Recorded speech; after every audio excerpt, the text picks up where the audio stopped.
نصیب فرما، ہم میں سے جو پریشان حال ہیں ان کی پریشانیوں کو دور فرما، جو تندرست ہیں انہیں وسعت رزق عنایت فرما، جو مقروض ہیں ان کے قرض اپنی بارگاہ سے بعزت ادا فرما۔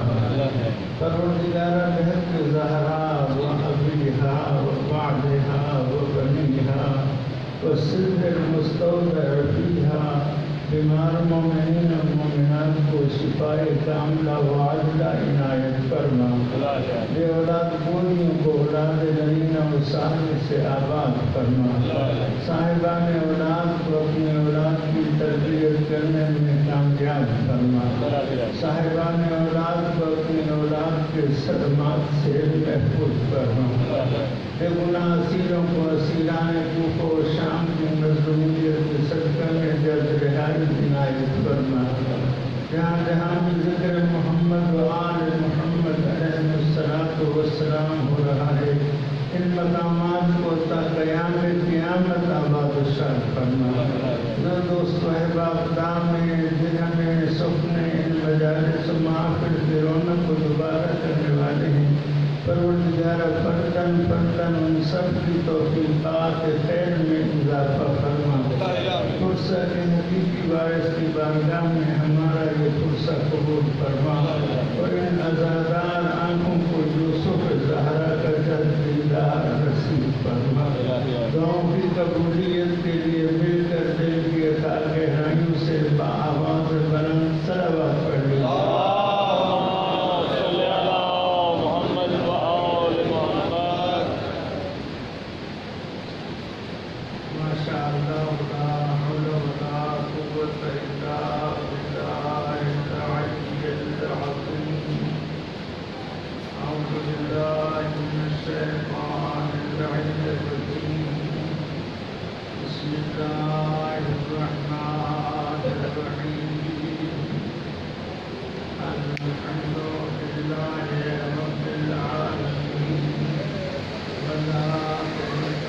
بند کر دے۔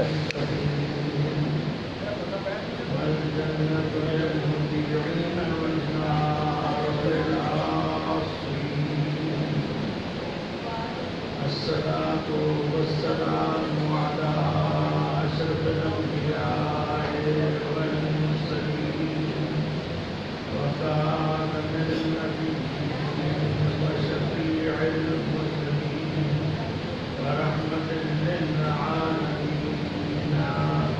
أبي القاسم محمد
محترم معزز سامعین سدا سلامت رہیں۔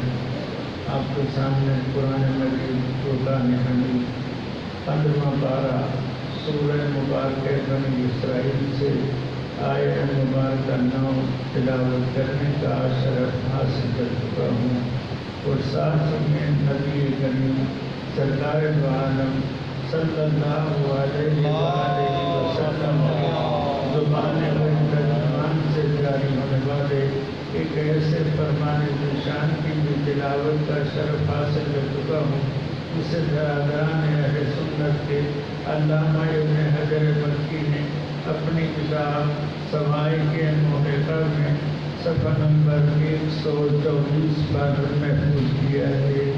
ابتدائی کلام میں قاضی شبیر حسین نے قرآن مجید کی آیت مبارکہ اور نبی رحمت کے فرمان نشان کو اس لیے تلاوت کرنے کا شرف حاصل کیا ہے کہ اپنے بھائیوں کو بتا دے کہ مذہب شیعہ، امامیہ، اثنا عشریہ، خیر البریہ کسی کے تصورات اور تخیلات کا نام نہیں ہے، بلکہ یہ وہ عظیم مذہب ہے جس کی بنیاد اللہ کے قرآن پر ہے اور مصطفیٰ کے فرمان پر ہے۔ ماشاءاللہ۔ اگر ہمارا کوئی دوست، اگر ہمارا کوئی بھائی، اگر ہمارا کوئی ساتھی ہمارے علماء کرام کے پاس تشریف لائے، لیکن 2 شرطوں کے ساتھ۔ شرط اول یہ ہے کہ تعصب کی عینت کو اتار کے توڑ ڈالے، تحقیق کے سنت سے اپنی آنکھوں کو زینت بخشے، پھر ہمارے علماء کے پاس تشریف لائے تو ہر مسئلہ کے جواب میں یا قرآن پیش کریں گے یا معصوم کا فرمان پیش کریں گے۔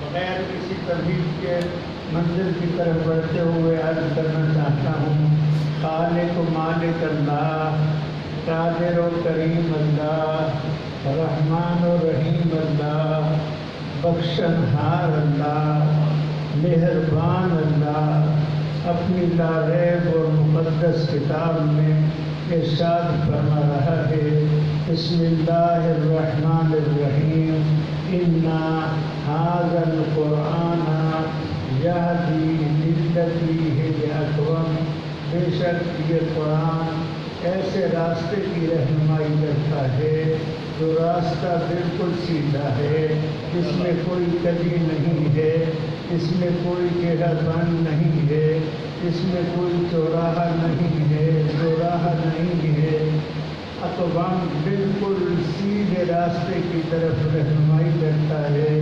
وَيُبَشِّرُ الْمُؤْمِنِينَ، اور بشارت دیتا ہے ہر مومن کو نہیں بلکہ ان مومنین کو، وَيُبَشِّرُ الْمُؤْمِنِينَ الَّذِينَ يَعْمَلُونَ الصَّالِحَاتِ، ان مومنین کو بشارت دیتا ہے جو میدان عمل میں اتر کر اپنے مومن ہونے کا ثبوت دیتے ہیں اور عمل صالح سر انجام دیتے ہیں۔ اس چیز کی بشارت دیتا ہے ان لہم اجرا کبیرا، تو ان کے لیے بہت بڑا اجر ہے۔ صلوات پڑھ لیجیے بابا۔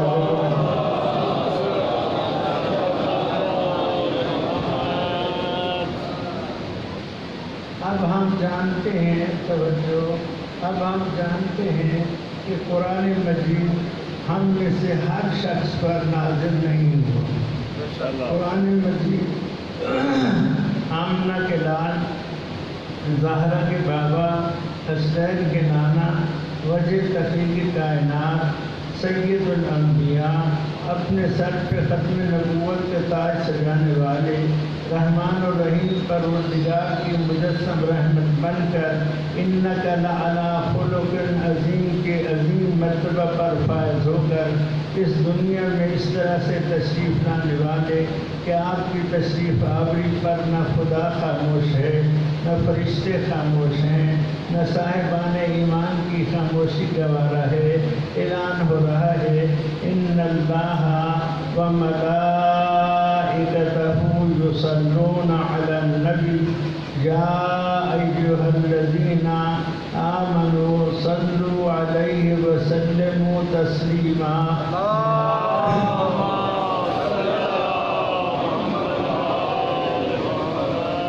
ہم سب جانتے ہیں کہ وجہ تخلیق کائنات حضرت محمد مصطفیٰ صلی اللہ علیہ وآلہ وسلم کے قلب مبارک پر نزل بہ روح الامین علی قلبک، روح الامین کے ذریعے سے قرآن مجید آپ کے قلب مبارک پر نازل ہوا۔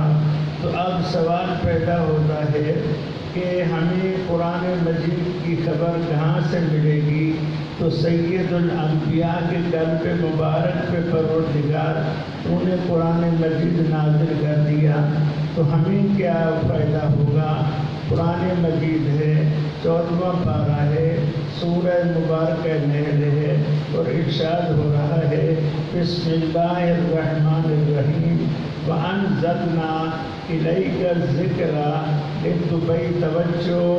وَأَنزَلْنَا إِلَيْكَ الذِّكْرَ لِتُبَيِّنَ لِلنَّاسِ مَا نُزِّلَ إِلَيْهِمْ وَلَعَلَّهُمْ يَتَفَكَّرُونَ۔ اے زہرا کے بابا، اے حسنین کے نانا، آپ کے قلب مبارک پر ہم نے قرآن اس لیے نازل کیا ہے تاکہ آپ لوگوں کو کھول کھول کر بیان کریں کہ ان کی طرف ان کے پروردگار نے کیا نازل کیا ہے، وَلَعَلَّهُمْ يَتَفَكَّرُونَ، تاکہ وہ اس میں غور و فکر کر سکیں۔ تو معلوم ہوا جب تک زہرا کے بابا کا بیان قرآن کے ساتھ شامل نہ ہو جائے اس وقت تک قرآن مجید میں غور و فکر نہیں ہوگی۔ صلوات پڑھ لیجیے بابا۔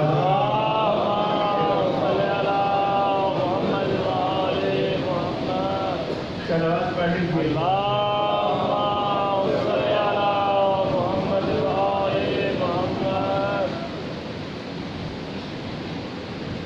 اب بارگاہ سید الانبیاء میں حاضری دیتے ہیں، یا رسول اللہ، قرآن مجید کو سمجھنے کے لیے ہمیں آپ کے بیان کی ضرورت ہے۔ آپ جب تک اس دنیا میں تشریف رکھیں گے تو آپ سے پوچھتے رہیں گے، لیکن اگر آپ اس دنیا سے تشریف لے جائیں تو پھر ہم قرآن مجید کی وضاحت کس سے لیں؟ تو آپ نے فرمایا دنیا والوں ذہن نشین کر لو، میں اپنی زبان وحی ترجمان سے بیان دیے دیتا ہوں۔ ام المومنین حضرت ام سلمہ رضی اللہ تعالی عنہ روایت کیے دیتی ہیں کہ نبی کریم نے فرمایا القرآن مع علی وعلی مع القرآن لا یفترقان حتی یرد علی الحوض۔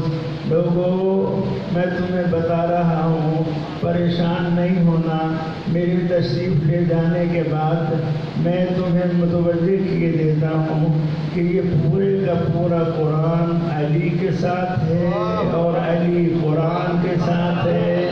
لا یفترقان، کوئی ایسا وقت نہیں ہے کہ قرآن علی سے جدا ہو یا علی قرآن سے جدا ہو، حتیٰ یرد علی الحوض، یہاں تک کہ حوض کوثر پر میرے پاس پہنچیں گے۔ تو اب ہم دنیا والوں کو بتاتے ہیں، 10 بستات کرتے ہیں، طنز و تنقید میرے مزاج میں نہیں ہے، ہر مسلک اپنی جگہ پر خوش رہے، سلامت رہے، ہر ایک بندے نے اپنا جواب قبر میں خود ہی دینا ہے۔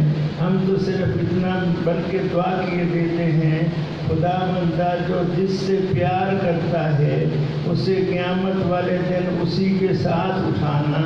لیکن ہم ایک دعا کرتے ہیں، ہم تیرے نبی کی آل سے پیار کرتے ہیں، ہم تیرے نبی کی آل سے محبت کرتے ہیں، بس ہماری آرزو یہ ہے کہ جس کو جس کے ساتھ اٹھانا تیری مرضی، ہمیں اٹھانا تو یا محمد کے ساتھ یا آل محمد کے ساتھ۔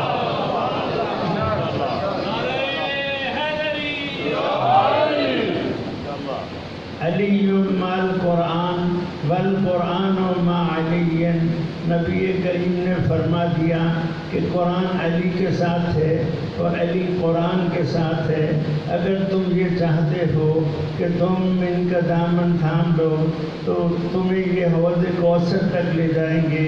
یہ میرے پاس اصول کافی موجود ہے جس میں امیر المومنین، امام المتقین، قائد الغر المحجلین، یعصوب الدین، خطیب منبر سلونی، باب مدینۃ العلم، سید الاولیاء، جان مصطفیٰ یعنی علی مرتضیٰ علیہ الصلاۃ والسلام ارشاد فرماتے ہیں، نبی کریم کا فرمان بی بی ام سلمہ کے ذریعہ تم تک یہ پہنچا کہ علی قرآن کے ساتھ ہے اور قرآن علی کے ساتھ ہے۔ میں تمہیں بتائے دیتا ہوں، ان اللہ تعالی جعلنا مع القرآن وجعل القرآن معنا لا نفارقه ولا يفارقنا۔ اللہ نے ان اللہ تعالی توجہ، ان اللہ تعالی جعلنا مع القرآن والقرآن معنا، اللہ نے ہمیں قرآن کا ساتھی بنایا ہے اور قرآن کو ہمارا ساتھی بنایا ہے۔ لا یفارقنا ولا نفارقہ، نہ وہ ہم سے جدا ہونے والا ہے نہ ہم اس سے جدا ہونے والے ہیں۔ تو مولا علی علیہ السلام نے وضاحت فرما دی، لوگوں فقط اتنا نہیں ہے کہ قرآن میرے ساتھ ہے، بلکہ میں بتلائے دیتا ہوں کہ اللہ نے جس طرح قرآن کو میرا ساتھی بنایا ہے اسی طرح قرآن کو حسن کا ساتھی بنایا ہے، حسین کا ساتھی بنایا ہے، زین العابدین کا ساتھی بنایا ہے، سید الساجدین کا ساتھی بنایا ہے، باقر علم النبیین کا ساتھی بنایا ہے، جعفر الصادق کا ساتھی بنایا ہے، موسیٰ کاظم کا ساتھی بنایا ہے، علی رضا کا ساتھی بنایا ہے، اور ساتھ میں فرما دیا لا یفارقنا ولا نفارقہ، نہ وہ ہم سے جدا ہے نہ ہم اس سے جدا ہیں۔ جس دور کے جس محمد سے تم چاہو قرآن کی تفسیر پوچھتے چلے جاؤ، یہ نہیں کہیں گے کہ ہمیں معلوم نہیں، بلکہ خود اعلان کریں گے، لوگوں تمہیں قرآن کی ایک ایک آیت کے بارے میں ہم بتا سکتے ہیں کہ نازل کب ہوئی اور کس کے بارے میں نازل ہوئی۔ اگر یہ سن سکتے ہو تو پھر ہمارے پاس آ جاؤ، ورنہ جدھر تمہارا دل چاہے تم چلتے چلے جاؤ، ہم تو قرآن کے ساتھی ہیں اور قرآن ہمارا ساتھی ہے۔ اب مجھے اجازت دیجیے، میں سید الانبیاء حضرت محمد مصطفیٰ صلی اللہ علیہ وآلہ وسلم کا ایک ارشاد گرامی آپ کے گوش گزار کروں۔ یہ میرے پاس کتاب ہے بحار الانوار، علامہ مجلسی علیہ رحمہ مذہب اہل بیت کے عظیم محدث گزرے ہیں، اور ان کی یہ مشہور کتاب ہے بحار الانوار، بحار الانوار، بحار الانوار۔ اس کی جلد نمبر 28 ہے۔ اس کی جلد نمبر 28 میں کتاب القرآن میں انہوں نے ایک حدیث نقل کی ہے۔ آج اس حدیث کے ذریعے سے حسینی فقیر آپ سے نیاز مانگتا ہے۔ نبی کریم نے ارشاد فرمایا، بسم اللہ الرحمن الرحیم، ان اردتم، ذرا بولیے، ان اردتم، اگر تمہارا ارادہ ہے، اچھا جن کا ارادہ ہو وہ صلوات پڑھے، جن کا ارادہ نہ ہو وہ نہ پڑھے۔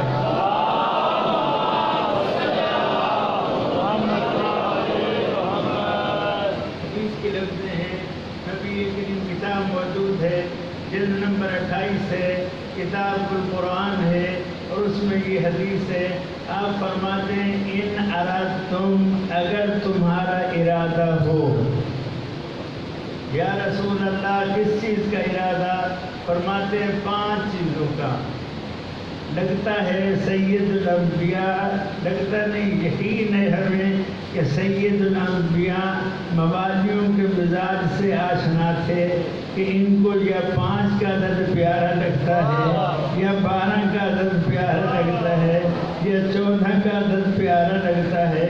آپ کو تو نامعلوم کے ساتھ تک تجربہ ہوگا، ہمیں تو یہ تجربہ ہے کہ ہم جب گاڑی میں سفر کر رہے ہوتے ہیں تو کوئی سامنے سے جانے والی گاڑی کے پیچھے نمبر پڑے تو وہ نمبر 5 بن جائے تو ہم لگتے ہیں، ہم سمجھتے ہیں کہ یہ گاڑی یا تو کسی مومن کی ہے یا کسی مومن سے خریدی گئی ہے۔ صلوات پڑھ لیجیے بابا۔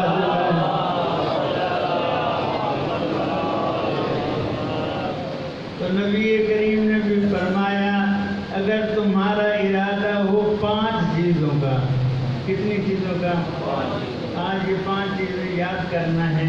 5 چیزوں کا ارادہ ہو۔ یا رسول اللہ ارشاد، آپ فرماتے ہیں ان اردتم عیش السعداء،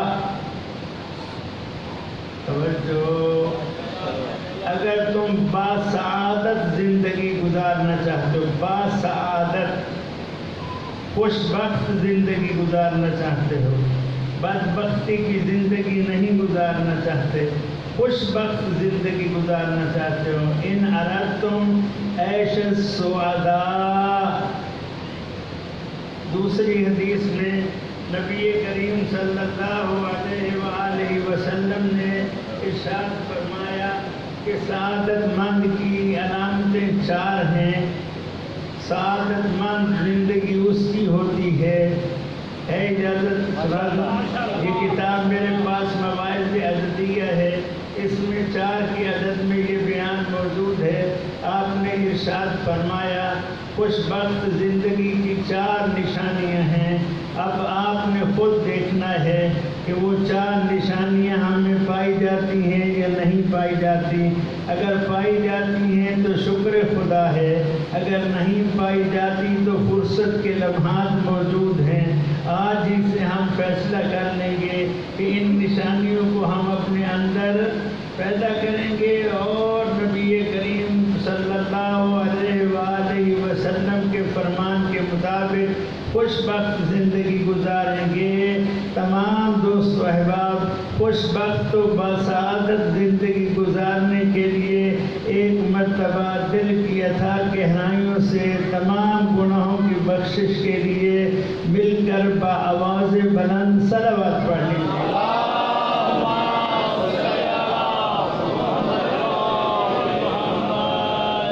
آپ دوستوں کو توجہ ہے نا؟ 4 علامتیں ہیں۔ یا رسول اللہ، خوش بخت زندگی کی 4 علامتیں کون سی ہیں؟ فرمایا پہلی علامت یہ ہے کہ وہ دنیا میں اپنے سے نیچے دیکھتا ہے، دین میں اپنے سے اوپر دیکھتا ہے۔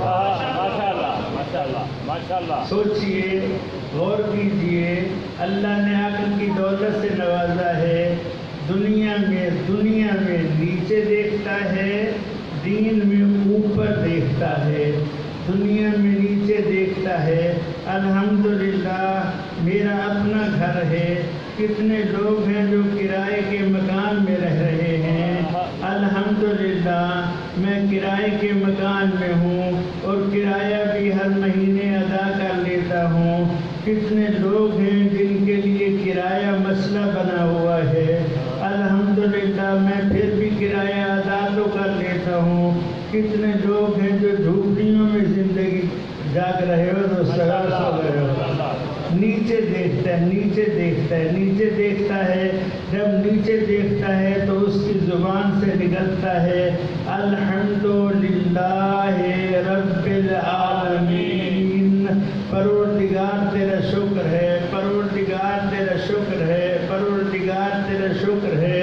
یہ قرآن مجید ہے، میری بات نہیں، ارشاد ربانی ہے۔ وَلَئِن شَكَرْتُمْ لَأَزِيدَنَّكُمْ، شکر تم کرتے چلے جاؤ گے، اضافہ ہم کرتے۔ نعرہ تکبیر!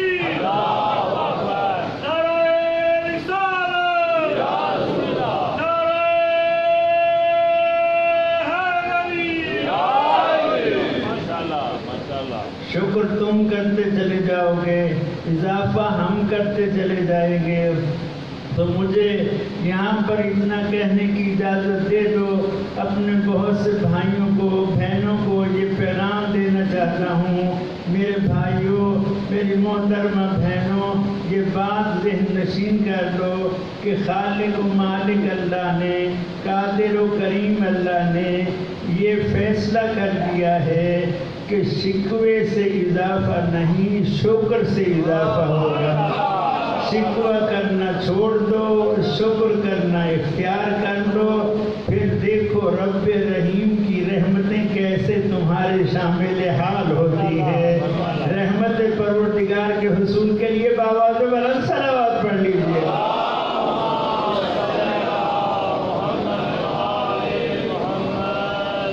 توجہ ہے، دو نشانیاں دنیا میں نیچے، دین میں اوپر.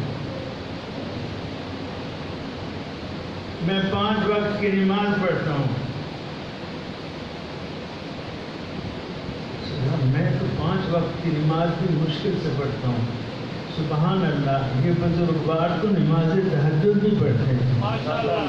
الحمدللہ میں نماز تہجد پڑھتا ہوں. یہ تو شب بیداری بھی کرتے ہیں. اوپر اوپر اوپر دیکھو گے تو جب دین میں اوپر دیکھو گے تو آپ کو اپنے آپ میں دین میں کمی نظر آئے گی. لہذا اوپر دیکھتے خود دین میں اوپر ہونا شروع ہو جاؤ گے. اور جو دین میں بلند ہونا شروع ہو جائے گا، جو دین کے راستے پہ چل پڑے گا، خدا فرماتا ہے توجہ، خدا فرماتے ہو میرے بندے، 1 قدم بڑھنا تیرا کام ہے، 70 قدم بڑھ کے تیرا استقبال کرنا میرا کام ہے. تو یہ مثال ہے سمجھانے کے لیے. تو 1 قدم کی کوشش کرے گا، میں 70 قدم کی برکت دوں گا. تو جو خدا 70 قدم کی برکت مثال عرض ہے، 70 قدم کی برکت 1 قدم پر عنایت کرے. ذرا سوچو، اگر بندہ نیکی میں اوپر کی طرف توجہ کر لے تو نمازی بھی بن جائے گا، روزے دار بھی بن جائے گا، حاجی بھی بن جائے گا، زکوٰۃ دینے والا بھی بن جائے گا، خمس نکالنے والا بھی بن جائے گا، مساکین کی مدد کرنے والا بھی بن جائے گا، یتیموں کے سر جاگ رہے ہو، یتیموں کے سر پہ ہاتھ رکھنے والا بھی بن جائے گا، سچ بھی بولے گا، جھوٹ سے پرہیز کرے گا، بے حیائی کے کاموں سے بچے گا. بس جیسے ہی یہ سنبھلتا چلا جائے گا، کرم خدا اس کا ساتھ دیتا چلا جائے گا، یہاں تک کہ اس کی زندگی پاکیزہ ہو جائے گی. اسی ہی کو تو سعادت کہتے ہیں.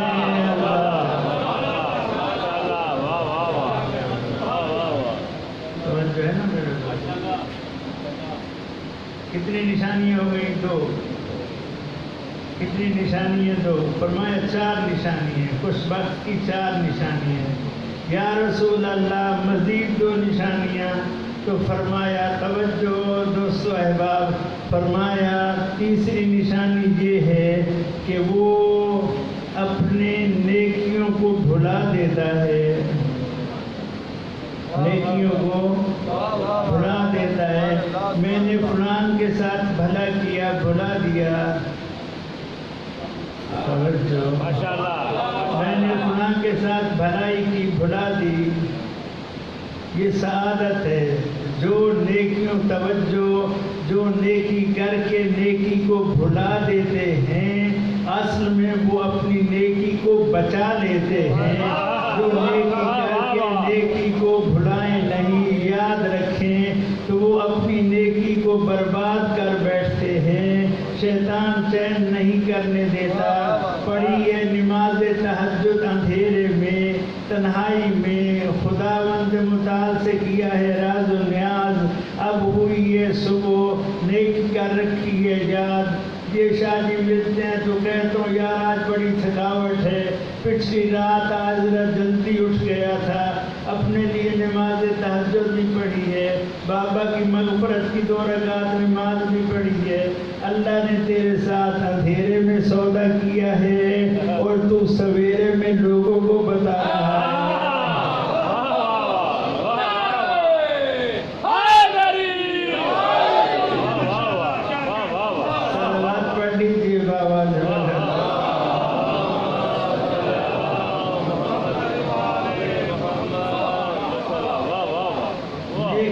اگر دامن وقت میں گنجائش نہیں، نیکی کیجیے اور اسے بھلا دیجیے، یہ سعادت ہے۔ بھلا دیں گے تو محفوظ رہے گی، یاد رکھیں گے تو شیطان ضائع کروا دے گا۔ اور چوتھی بات سعادت کی یہ ہے کہ اگر زندگی میں کوئی گناہ ہو جائے، توجہ، گناہ ہو جائے تو پھر اس گناہ کو یاد رکھنا ہے، گناہ کو نہیں بھلانا، نیکی کو بھلا دینا ہے، گناہ کو یاد رکھنا ہے۔ پتہ نہیں اسی بات پر میری پکڑ ہو جائے، میرے اللہ مجھ سے یہ خطا ہو گئی۔ اور اس میں صرف اشارتاً آج بات کرنا چاہتا ہوں، مسائل بعد میں پڑھوں گا۔ کربلا میں ایک بارگاہ ہے، اس بارگاہ کا نام بارگاہ توبہ ہے، اور اس باب توبہ کا نام حضرت حر ہے۔ حضرت حر سے 2 محرم کو ایک گستاخی ہوئی تھی، اور اس گستاخی کے نتیجے میں، اس گناہ کے نتیجے میں وہ اتنا شرمندہ ہوا کہ وہ بارگاہ حسینی تک پہنچا، اور بارگاہ حسینی میں پہنچ کر اس نے اجازت لی، میدان کارزار میں گیا، جام شہادت نوش کرنے لگا، زخمی بدن کے ساتھ زمین کربلا پہ آیا۔ زہرا کے لال نے آگے بڑھ کر لجپالی فرمائی، لفظوں پہ توجہ رہے، لجپالی فرمائی، حر کا سر اپنی گودی میں رکھا، حر کو معراج ہونے لگی، لیکن گناہ یاد ہے، کہتے مولا کیا میری توبہ قبول ہو گئی ہے؟ کہا حر تیری توبہ تو اسی وقت قبول ہو گئی تھی جب تو ہمارے در پر آ گیا تھا۔ کہتا نہیں مولا میں بہت گنہگار ہوں، مجھے بتائیے کہ میری توبہ قبول ہو گئی۔ آپ زبان حال سے فرماتے حر تو ذرا بھی آنکھیں بند کر کے تو دیکھ، ادھر تیری آنکھیں بند ہوں گی، ادھر میرا نانا تجھے جام کوثر سے سیراب کرے گا، میرا بابا تیرا استقبال کرے گا، میری اماں تجھے دعائیں دے گی، میرا حسن بھائی تجھے لینے کے لیے آئیں گے۔ اور پھر کہتا ہے مولا میں بڑا گنہگار ہوں، توجہ رہے، بعض دیر نشین کروانے کے لیے پڑھ رہا ہوں۔ پھر کہتا ہے مولا بڑا گنہگار ہوں، کیا میرے گناہ کی بخشش ہو سکتی ہے؟ کہا حر تجھے کہہ دیا ہے کہ تیری توبہ قبول ہو چکی ہے، لیکن حر کہتا ہے مولا میں بڑا گنہگار ہوں، توجہ رہے، میں بڑا گنہگار ہوں، میں بڑا گنہگار ہوں، میں بڑا گنہگار ہوں، کیا میری توبہ قبول ہو سکتی ہے؟ تو کہا قبول ہے تیری توبہ۔ کہا مولا مجھے میری توبہ کی قبولیت کی کوئی نشانی دے دیجئے، جگر سنبھال لیجئے، نشانی دے دیجئے، زہرا کا لال تیری لجپالی پہ قربان جاؤں۔ آپ نے اپنی جیب میں ہاتھ مارا اور اپنی اماں کے ہاتھوں سے بنا ہوا رومال نکال کر حر کے زخمی ماتھے پہ باندھا۔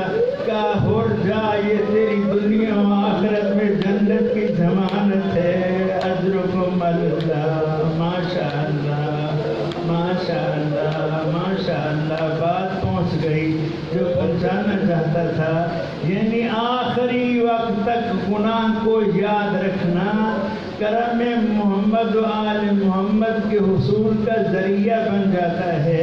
آپ کی دعاؤں سے 100 سے زیادہ بار کا کربلا کا گواہ ہوں، تو میں جب بارگاہ حضرت حر میں جاتا ہوں تو کہتا ہوں صرف زری کو بوسہ نہ دینا، یہ نہ سمجھنا اس میں حر ہے، بلکہ یہ سمجھنا کہ حر کے ماتھے پہ تاج رومال زہرا ہے۔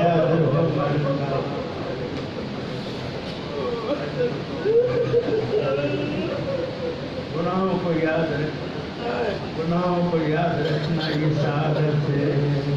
ان اردتم عیش السعداء، اگر تم چاہتے ہو باسعادت زندگی، اصول بہار الانوار علامہ مدرسی، ان اردتم عیش السعداء، اگر تم باسعادت زندگی چاہتے ہو تو یہاں پر یہ بھی بتاتا چلا جاؤں، امیدوار ہوں کہ آپ لوگ ضرور اسے ذہن نشین کریں گے۔ چوتھے تاجدار ولایت حضرت امام زین العابدین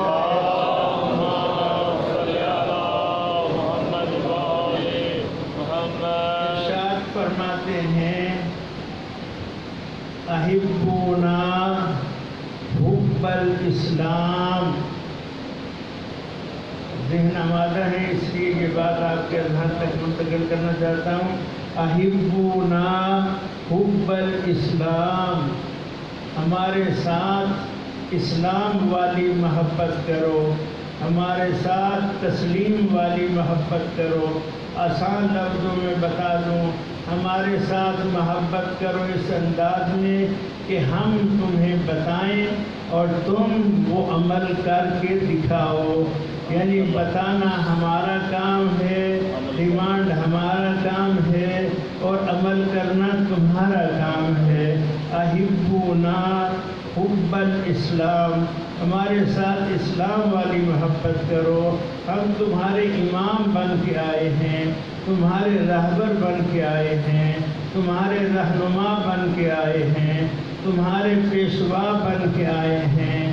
رہنمائی کرنا ہمارا کام ہے، اس رہنمائی کے مطابق زندگی گزار کے اپنی زندگی کو باسعادت بنانا تمہارا کام ہے.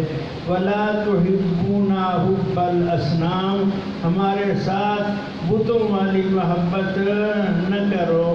جانتے ہو بتوں والی محبت کیا ہوتی ہے؟ سمجھدار دوست و احباب ہو، بت خاموش ہوتا ہے، بت کچھ نہیں بول سکتا، کچھ نہیں کہتا. بس بت کے پجاری اس کے پاس جاتے ہیں، اس پر پھول چڑھاتے ہیں، اس کو خوشبو لگاتے ہیں، اس کے پاس مٹھائیاں رکھتے ہیں، اور پھر اسے کہتے ہیں بھگوان ہمارا یہ کام بھی ہو جائے، وہ کام بھی ہو جائے. توجہ، وہ کام بھی ہو جائے، وہ کام بھی ہو جائے، وہ کام بھی ہو جائے. اسے کہتے ہیں حب الاصنام.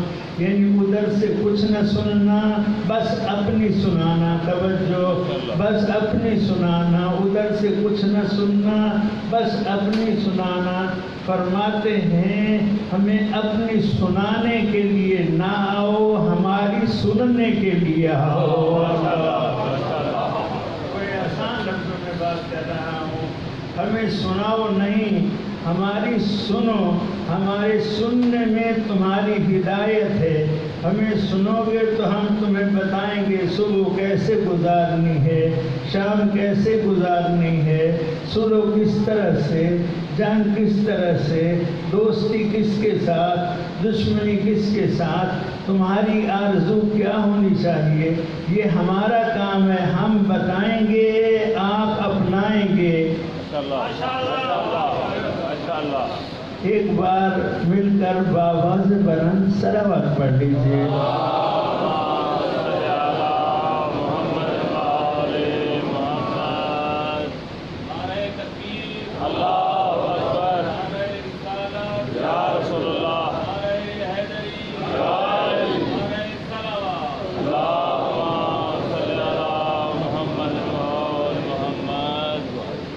نہیں، یہ مل کر باواز بلند صلوات نہیں پڑھی.